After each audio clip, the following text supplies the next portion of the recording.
Why Stoics believed suffering is a teacher, not an enemy. Pain. It comes for all of us. Loss, betrayal, illness, failure, heartbreak. It shows up uninvited and stays longer than we want. Most of us see suffering as an enemy, a thief that robs us of peace and joy. But the Stoics, Marcus Aurelius, Seneca, Epictetus, taught something radical.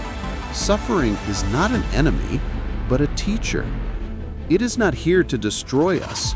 It is here to shape us. And if we learn to see it rightly, every hardship can become a lesson in strength, courage, and wisdom. Today, we will explore the Stoic view of suffering, not as a curse, but as a classroom. The inevitability of suffering. The Stoics never denied suffering. They never promised the life without pain. Marcus Aurelius, the philosopher king, buried many of his children.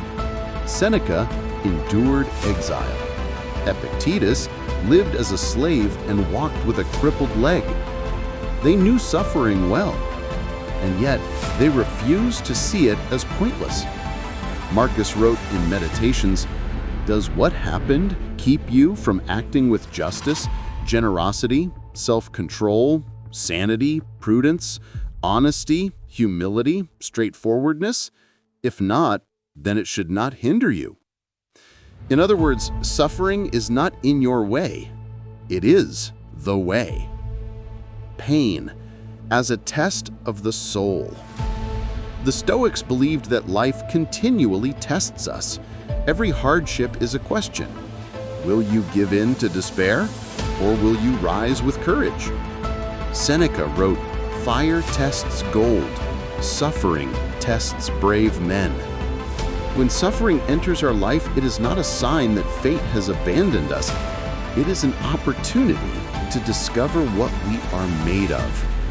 Think of the body. Muscles grow stronger under resistance. Bones harden under pressure. The same is true of the soul. It becomes resilient only when challenged. Epictetus, from slave to sage. Epictetus' entire life was a testament to this idea. Born into slavery, beaten by his master, left with a crippled leg, he had every reason to hate life, and yet he became one of history's greatest teachers of resilience. He taught his students, difficulties show what men are. Therefore, when a difficulty befalls you, remember that God, like a trainer, has matched you with a tough young opponent. For what purpose? So that you may become an Olympic victor. For Epictetus, suffering was not humiliation, it was training. Life itself was a gymnasium, and pain was the exercise that forged virtue.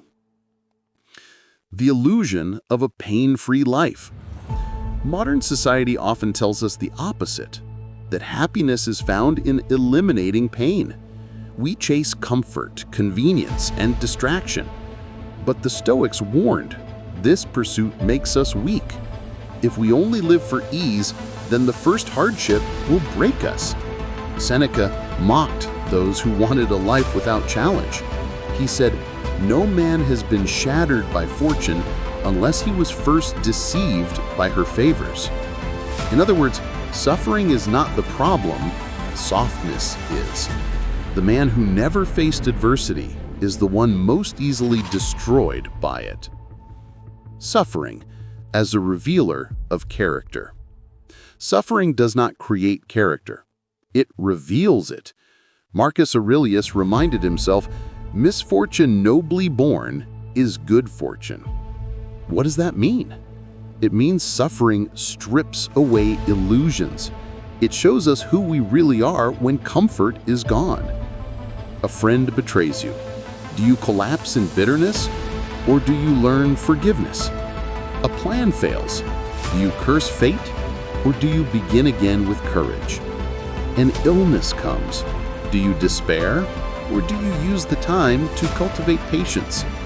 Suffering asks us, who are you really when the mask of ease is gone? the teacher of perspective. The Stoics also saw suffering as the great teacher of perspective. We often live as though we are immortal, wasting time on trivialities. But suffering wakes us up. Loss reminds us that life is short. Illness reminds us to value health. Failure reminds us to live with humility. Seneca wrote, "Adversity is the training ground of the wise." Through pain, we are reminded of what truly matters. Not wealth, not fame, not pleasure, but virtue, character, and love. Voluntary discomfort. The Stoics even practiced suffering deliberately through what they called voluntary discomfort. Seneca advised spending days living with less food, coarse clothing, and simple shelter, just to ask yourself, is this what I feared? By doing so, suffering lost its sting. If you can endure hardship willingly, then when life brings it against your will, you are not shaken. This practice teaches pain is not the end of you. You can endure more than you think. Turning suffering into service. The Stoics also taught that suffering can be used to serve others. Marcus Aurelius endured endless pressure as emperor, wars, plagues, betrayal. Yet he reminded himself that his struggles were not just for himself, but for the people he led. Your pain can also become someone else's hope. The wisdom you gain through hardship may be the strength another person needs. Your scars can become someone else's map. In this way, suffering transforms from private torment into shared humanity. The inner citadel. Ultimately, the Stoics believed suffering drives us inward to what Marcus Aurelius called the inner citadel. The world can take health, wealth, reputation, even life itself, but it cannot touch your reasoned choice, your ability to respond with virtue. That is the fortress within. And suffering, paradoxically, is what teaches us to retreat into it, to discover unshakable peace within. Practical Stoic practices to learn from suffering. So, how can we apply this Stoic view today? 1. Pause before reacting. When pain comes, don't rush to call it evil. Ask, what can I learn here? 2. Reframe the event. Instead of, why me? Ask, how can this train me? 3. Practice gratitude amid hardship. Even in loss, there is something left to cherish.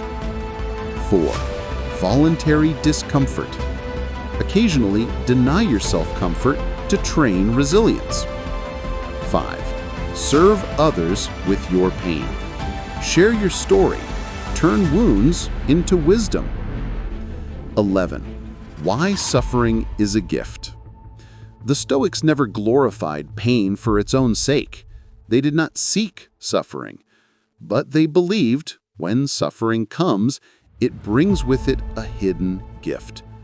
The gift of resilience, the gift of humility, the gift of compassion, the gift of wisdom.